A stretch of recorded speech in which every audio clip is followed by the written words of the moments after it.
আমার আল্লাহ আমাকে নৈরাশ্য থেকে বাঁচানোর জন্য প্রত্যেক রাতে আমার আল্লাহ বান্দাকে জিজ্ঞেস করে, বান্দা কোনো অসুবিধা হইলে বলিস, আমার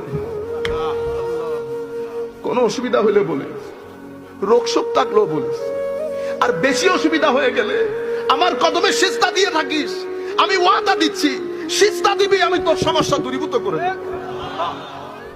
হাত্তা আসুদ্দা ফকরা, আমরা সমস্যা নিয়ে ধারে ধারে ঘুরি, ধারে ধারে ঘুরি। আল্লাহর দরবারে আসি কেউ আমরা বুকে হাত দিয়ে বলতে পারবো?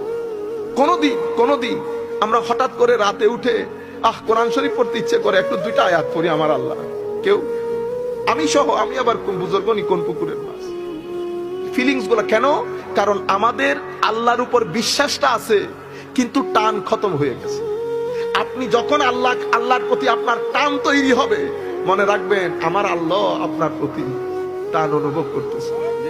এটা কখনো এক পক্ষ থেকে